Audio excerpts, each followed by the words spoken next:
Assalamualaikum warahmatullahi wabarakatuh. Salam sejahtera untuk kita semua. Dalam mata kuliah Perekonomian Indonesia, di sini kami akan menjelaskan tentang perekonomian Indonesia masa Orde Baru dan masa Reformasi. Di sini kami berkelompok terdiri dari 6 orang. Dengan saya Resa Indah Kurniawati. Keadaan ekonomi pada awal tahun 1945 hingga tahun 1950. Keadaan ekonomi Indonesia pada akhir kekuasaan Jepang dan pada awal berdirinya Republik Indonesia sangat kacau dan sangat sulit. Latar belakang keadaan yang kacau dan sulit tersebut disebabkan karena Indonesia yang baru saja merdeka belum memiliki pemerintah yang baik, di mana belum ada pejabat khusus yang bertugas untuk menangani perekonomian Indonesia. Kedua, sebagai negara baru, Indonesia mempunyai pola dan cara untuk mengatur ekonomi keuangan yang mantap. Ketiga, politik keuangan yang berlaku di Indonesia dibuat di negara Belanda guna menekan pergantian kabinet, di mana hal tersebut mendukung ketidakstabilan ekonomi.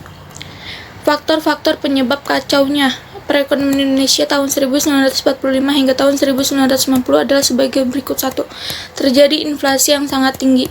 Inflasi tersebut terjadi disebabkan karena 1. Beredarnya mata uang Jepang di masyarakat dalam jumlah yang tak terkendali pada bulan Agustus 1945 mencapai 1,6 miliar yang beredar di Jawa, sedangkan secara umum uang yang beredar di masyarakat mencapai 4 miliar. Kedua, Republik Indonesia sendiri belum memiliki mata uang sendiri sehingga pemerintah tidak dapat menyatakan bahwa mata uang pendudukan Jepang tidak berlaku. Inflasi terjadi karena di satu sisi tidak terkendalinya peredaran uang yang dikeluarkan pemerintah Jepang, di sisi lain ketersediaan barang menipis, bahkan langka. Di beberapa daerah kelangkaan ini terjadi akibat adanya blokade ekonomi oleh Belanda. Uang Jepang yang beredar sangat tinggi, sedangkan kemampuan ekonomi untuk menyerap uang tersebut masih sangat rendah. Karena inflasi ini, kelompok yang paling menderita adalah para petani, sebab pada masa pendudukan Jepang, petani merupakan produsen yang paling banyak menyimpan mata uang Jepang. Hasil pertanian mereka tidak dapat dijual, sementara nilai mata tukar uang yang mereka miliki sangat rendah. Pemerintah Indonesia yang baru saja berdiri tidak mampu mengendalikan dan menghentikan peredaran mata uang Jepang tersebut, sebab Indonesia belum memiliki mata uang baru sebagai penggantinya. Pemerintah mengeluarkan kebijakan untuk sementara waktu, menyatakan ada 3 mata uang yang berlaku di wilayah Republik Indonesia, yaitu mata uang DJVAS Bank, mata uang pemerintah Hindia Belanda, dan mata uang pendudukan Jepang. Keadaan tersebut diperparah dengan diberlakukannya uang Nica di daerah yang diduduki sekutu pada tanggal 6 Maret 1946 oleh Panglima Afney yang baru, Letnan Jenderal Sir Montagu Stopford. Karena tindakan sekutu tersebut, maka pemerintah Indonesia pun mengeluarkan uang kertas baru, yaitu Oyang Republik Indonesia Ori, sebagai pengganti uang Jepang. Adanya blokade ekonomi dari Belanda. Blokade oleh Belanda ini dilakukan dengan memblokir pintu keluar masuk perdagangan Republik Indonesia, terutama melalui jalur laut. Pelabuhan-pelabuhan penting di blokade ini dilakukan mulai bulan November 1945. Adapun alasan dari pemerintah Belanda melakukan blokade ini adalah 1. Mencegah masuknya senjata dan peralatan militer ke Indonesia. 2. Mencegah keluarnya hasil-hasil perkebunan milik Belanda dan milik asing lainnya. 3. Melindungi bangsa Indonesia dari tindakan-tindakan yang dilakukan oleh bangsa lain. Dengan adanya blokade tersebut menyebabkan 1. Barang-barang ekspor Republik Indonesia terlambat terkirim. Barang-barang dagangan milik Indonesia tidak dapat diekspor, bahkan banyak barang-barang ekspor di Indonesia yang di bumi dihanguskan. Indonesia kekurangan barang-barang impor yang sangat dibutuhkan. Inflasi semakin tak terkendali, sehingga rakyat menjadi gelisah. Tujuan harapan Belanda dengan bloket ini adalah: 1. Agar ekonomi Indonesia mengalami kekacauan. 2. Untuk menekankan Indonesia dengan harapan bisa dikuasai dan kembali oleh Belanda. 2. Kekosongan kas negara. Kas negara memiliki kekosongan karena pajak dan bea masuk lainnya belum ada. Sementara pengeluaran negara semakin bertambah, penghasilan pemerintah hanya bergantung kepada produksi pertanian. Karena dukungan dari bidang pertanian inilah, pemerintah Indonesia masih bertahan, sekalipun keadaan ekonomi sangat buruk. B. Upaya mengatasi bloket ekonomi Belanda. Upaya pemerintah untuk keluar dari masa bloket tersebut adalah sebagai berikut. 1. Usaha bersifat politis, yaitu diplomasi beras ke India. Pemerintah Indonesia bersedia untuk membantu pemerintah India yang sedang ditimpa bahaya kelaparan dengan mengirimkan 500.000 ton beras dengan harga sangat rendah. Pemerintah melakukan ini disebab akibat bloket oleh Belanda, maka hasil panen Indonesia yang melimpah tidak dapat dijual ke luar negeri, sehingga pemerintah berani memperkirakan bahwa pada musim panen 1946 akan diperoleh suplai hasil panen sebesar 200.000 sampai 400.000 ton. 2. Mengadakan hubungan dagang langsung dengan luar negeri. Membuka hubungan dagang ke luar negeri dilakukan oleh pemerintah maupun pihak swasta usaha tersebut lainnya. Karena bloket Belanda di Jawa terlalu kuat, maka usaha diarahkan untuk menembus bloket ekonomi Belanda di Sumatera dengan tujuan Malaysia dan Singapura. Usaha tersebut sejak 1946 sampai akhir masa Perang Kemerdekaan. Pemerintah Republik Indonesia pada 1947 membentuk perwakilan resmi di Singapura yang diberi nama Indonesian Office Indov atau disebut Indov. Secara resmi badan ini merupakan badan yang memperjuangkan kepentingan politik di luar negeri, namun secara rahasia berusaha menembus bloket ekonomi Belanda dengan melakukan perdagangan barter. Diharapkan dengan upaya ini mampu memenuhi kebutuhan masyarakat Indonesia. Selain itu juga berperan sebagai perantara dengan dagang Singapura dan mengusahakan pengadaan kapal-kapal yang diperlukan.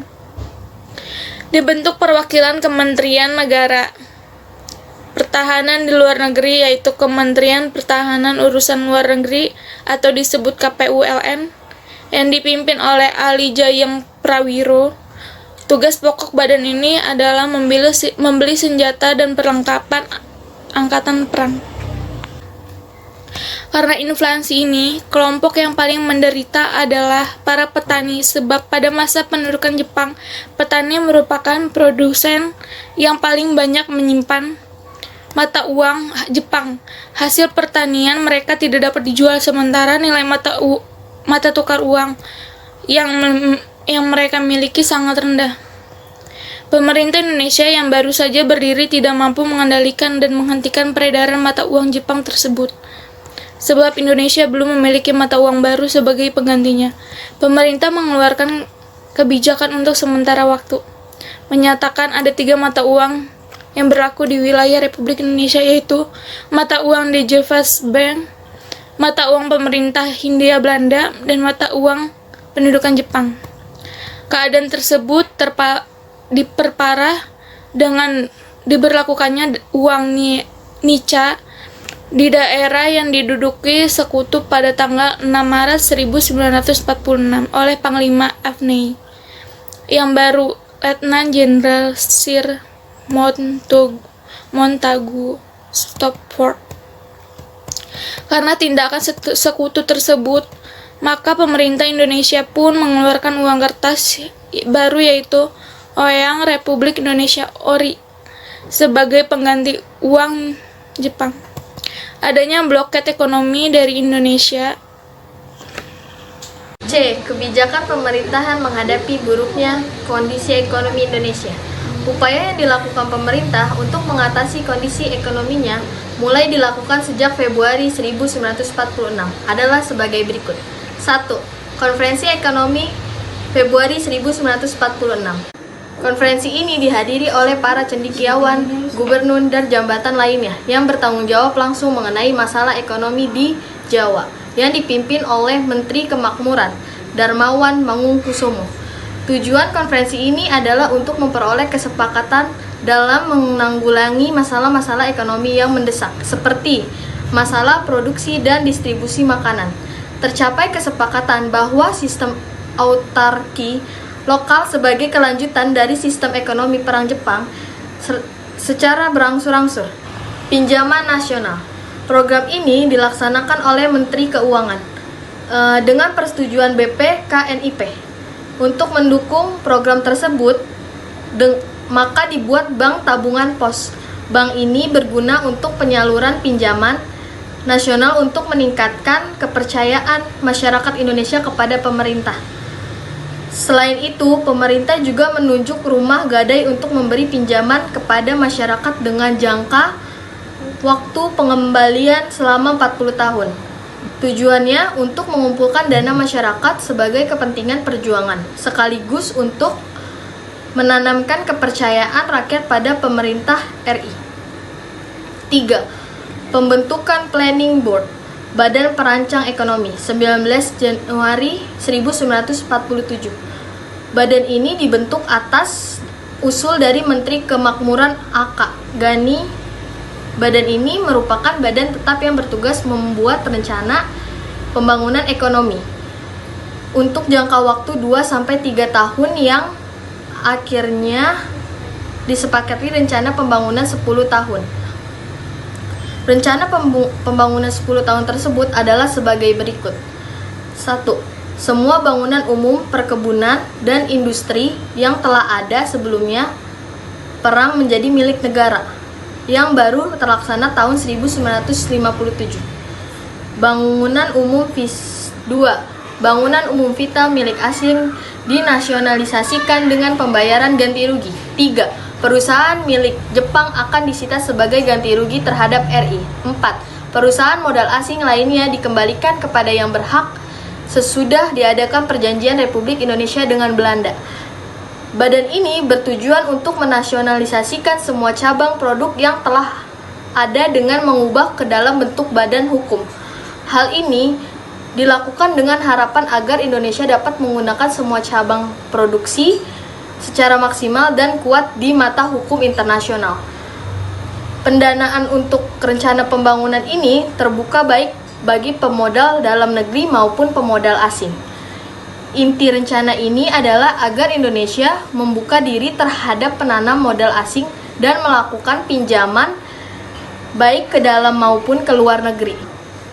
Untuk membiayai rencana pembangunan ekonomi tersebut, pemerintah membuka diri terhadap penanaman modal asing, mengerahkan dana masyarakat melalui pinjaman nasional, melalui tabungan masyarakat, serta melibatkan badan-badan swasta dalam pembangunan ekonomi. Dan untuk menampung dana tersebut dibentuk Bank Pembangunan. 4. Rekonstruksi dan Rasionalisasi Angkatan Perang atau RERA 1948. Program ini bertujuan untuk mengurangi beban negara dalam bidang ekonomi. Selain meningkatkan efisiensi, rasionalisasi meliputi penyempurnaan administrasi negara, angkatan perang, dan aparat ekonomi. Sejumlah angkatan perang dikurangi secara drastis untuk mengurangi beban negara di bidang ekonomi dan meningkatkan efisiensi. Angkatan perang dengan menyalurkan para bekas prajurit pada bidang-bidang produktif dan diurus oleh Kementerian Pembangunan dan Pemuda. Rasionalisasi yang diusulkan oleh Muhammad Hatta diikuti oleh intensifikasi pertanian, penanaman bibit unggul, dan peningkatan peternakan. 5. Rencana Kasimo atau Kasimo Plan. Program ini disusun oleh Menteri Urusan Bahan Makanan. Program ini berupa rencana produksi 3 tahun, mengenai usaha swasembada pangan dengan beberapa petunjuk pelaksanaan yang Inti dari Kasimo Plan adalah untuk meningkatkan kehidupan rakyat dengan meningkatkan produksi bahan pangan. Rencana Kasimo ini adalah 1. Menanami tanah kosong atau tidak terurus di Sumatera Timur.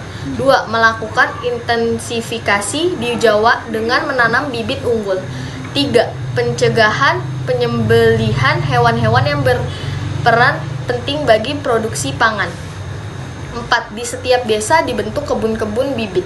5. Transmigrasi bagi 20 juta penduduk Pulau Jawa dipindahkan ke Sumatera dengan jangka waktu 10-15 tahun. Perekonomian Indonesia pada Orde Baru. Pada masa awal Orde Baru, pembangunan ekonomi Indonesia maju pesat, mulai dari pendapatan per kapita, pertanian, pembangunan infrastruktur, dan lain-lain. Saat permulaan Orde Baru, program pemerintah berorientasi pada usaha penyelamatan ekonomi nasional, terutama pada usaha pengendalian tingkat inflasi, penyelamatan keuangan negara, dan pengamanan kebutuhan pokok rakyat. Tindakan pemerintah ini dilakukan karena adanya kenaikan tingkat inflasi. Penyelamatan keuangan negara dan pengamanan kebutuhan pokok rakyat. Tindakan pemerintah ini dilakukan karena adanya kenaikan harga pada tahun 1966 yang menunjukkan tingkat inflasi kurang lebih 650% per tahun. Hal ini menjadi penyebab kurang lancarnya program pembangunan yang telah direncanakan pemerintah. Setelah itu dikeluarkan ketetapan MPRS nomor 23 MPRS tahun 1966 tentang pembaruan kebijakan ekonomi, keuangan, dan pembangunan. Lalu Kabinet Ampera membuat kebijakan mengacu pada TAP MPRS tersebut sebagai berikut. Yang pertama, mendobrak kemacetan ekonomi dan memperbaiki sektor-sektor yang menyebabkan kemacetan seperti 1. Rendahnya penerimaan negara. 2. Tinggi dan tidak efisiennya pengeluaran negara. 3. Terlalu banyak dan tidak produktifnya ekspansi kredit rakyat. Keempat, terlalu banyak tunggakan utang luar negeri, penggunaan devisa bagi impor yang sering kurang berorientasi pada kebutuhan prasarana. Kedua, debirokrasi untuk memperlancar kegiatan perekonomian. Yang ketiga, berorientasi pada kepentingan produsen kecil.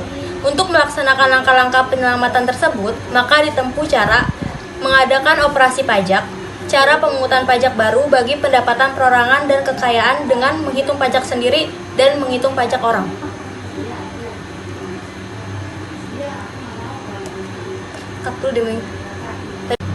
Pemerintah lalu melakukan pola umum pembangunan jangka panjang, dilakukan secara periodik 5 tahun yang disebut pelita. Pelita berlangsung dari pelita 1 hingga pelita 5. Pelita 1 yaitu sasaran yang hendak dicapai pada masa ini adalah pangan, sandang, perbaikan prasarana, perumahan rakyat, perluasan lapangan kerja, kesejahteraan rohani.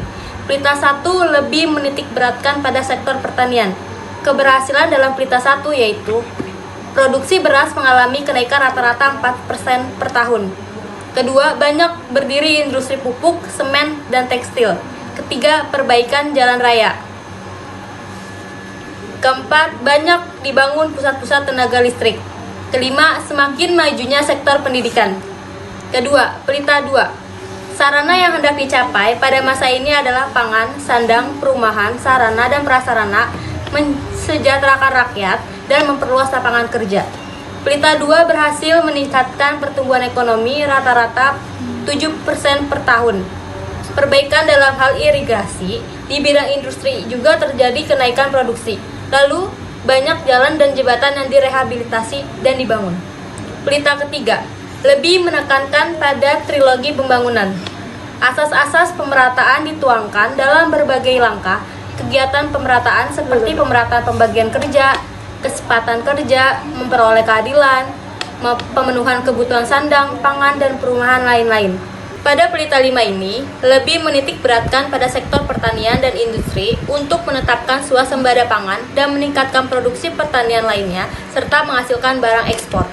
Pelita 5 adalah akhir dari pola pembangunan jangka panjang, tahap pertama.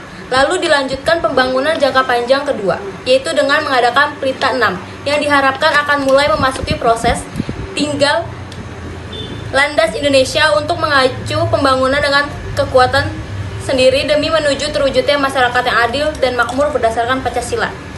Peran Indonesia pada pembangunan masa Orde Baru dalam teori dependensi. Orde Baru adalah sebutan bagi masa pemerintah Presiden Soeharto di Indonesia. Orde Baru menggantikan Orde Lama yang merujuk kepada era pemerintahan Soekarno. Orde Baru hadir dengan semangat koreksi total atas penyimpangan dilakukan oleh Soekarno pada masa Orde Lama. Orde Baru berlangsung dari tahun 1966 hingga 1998. Dalam jangka waktu tersebut, ekonomi Indonesia berkembang pesat meskipun hal ini terjadi bersama dengan praktik korupsi yang merajalela di negara ini. Selain itu, kesenjangan antara rakyat yang kaya dan miskin juga makin melebar. Secara politik, Presiden Soeharto memulai Orde Baru dengan cara dramatis, mengubah kebijakan luar negeri dan dalam negeri dari jalan yang ditempuh Soekarno pada akhir masa jabatannya. Salah satu kebijakan pertama yang dilakukannya adalah mendaftarkan Indonesia menjadi anggota PBB lagi. Indonesia pada tanggal 19 September 1966 mengumumkan bahwa Indonesia bermaksud untuk melanjutkan kerjasama dengan PBB dan melanjutkan partisipasi dalam kegiatan-kegiatan PBB. Dan menjadi anggota PBB kembali pada tanggal 28 September 1966, tepat 16 tahun setelah Indonesia diterima pertama kalinya. Orde Baru memilih perbaikan dan perkembangan ekonomi sebagai tujuan utamanya dan menempuh kebijakan melalui struktur administratif yang didominasi militer. Namun dengan nasihat dari ahli ekonomi didikan barat, DPR dan MPR tidak berfungsi secara efektif.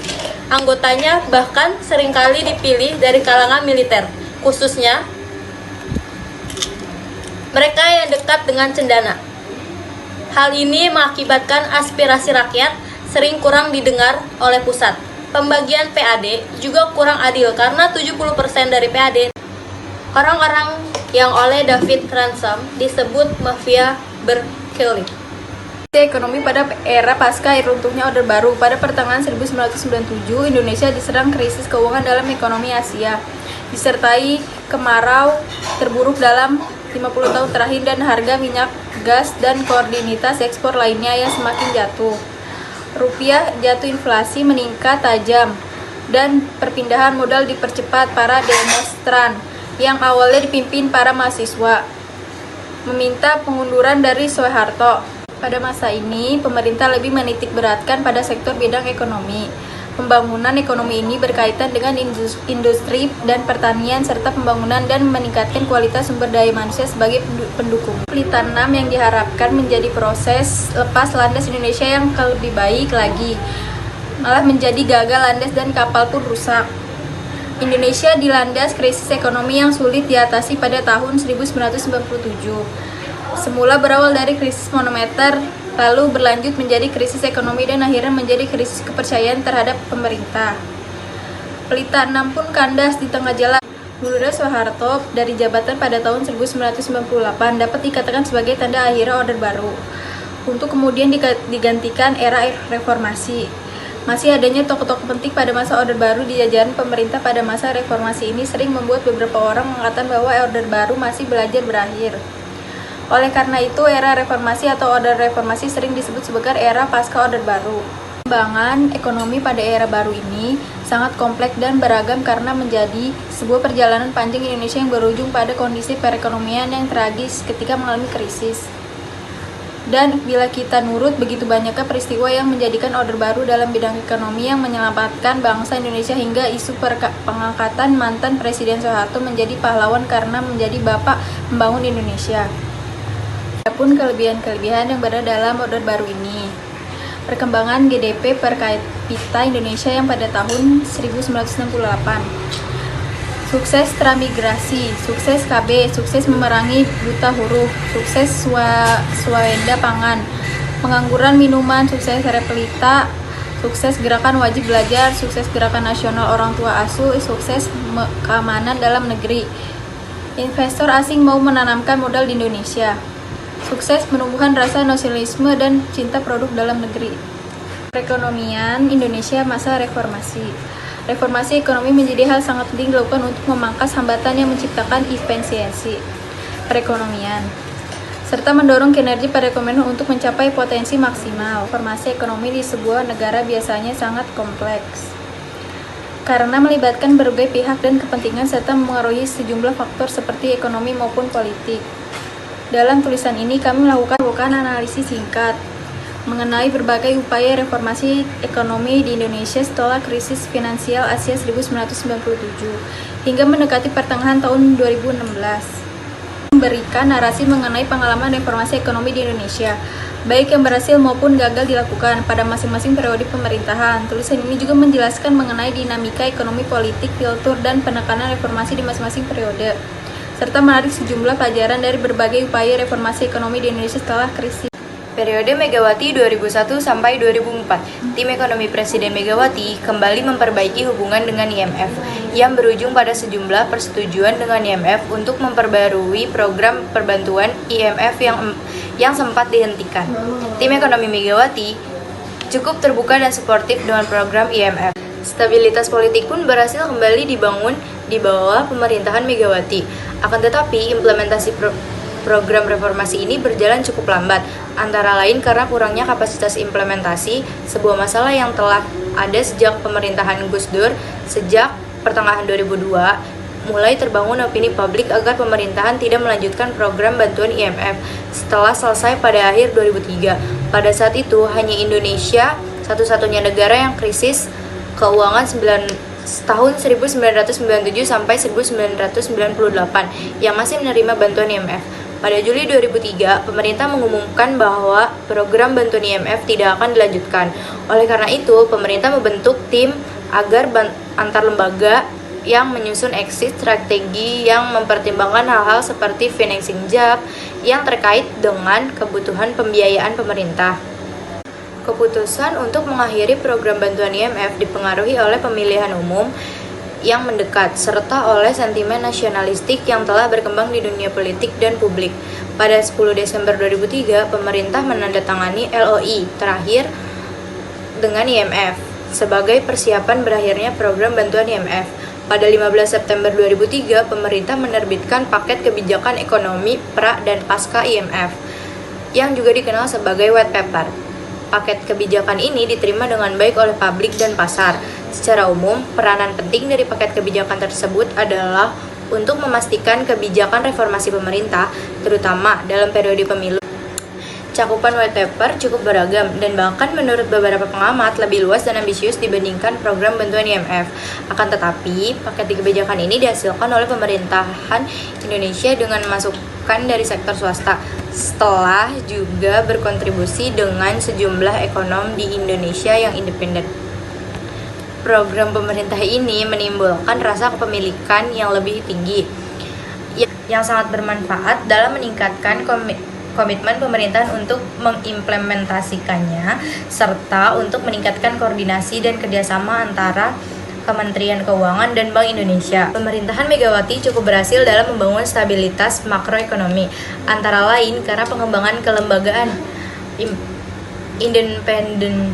independensi Bank Indonesia dalam mengambil 5 kebijakan moneter, serta penataan ulang Kementerian Keuangan di bawah Undang-Undang Nomor 17 tentang Keuangan Negara untuk menerapkan disiplin fiskal. Akan tetapi, pemerintah Megawati kurang berhasil dalam menyelenggarakan reformasi mikro yang dijabarkan white paper, terutama dalam hal memperbaiki iklim investasi ditandai dengan investasi asing langsung yang tercatat negatif selama semester pertama 2004. Dalam dua kebijakan yang memperburuk iklim investasi pada periode ini adalah: pertama, lambatnya usaha privatisasi karena sikap pemerintah yang ambivalen terhadap konsep privatisasi pada tahun 2002. Kedua, dibatalkannya Undang-Undang Kelistrikan oleh Mahkamah Konstitusi pada tahun 2003 karena dianggap bertentangan dengan pasal 33 Undang-Undang 1945. Padahal undang-undang tersebut dirancang untuk meningkatkan partisipasi swasta melalui unbundling di sektor kelistrikan yang jika terjadi akan menurunkan biaya listrik bagi konsumen dan sangat mendukung dunia usaha.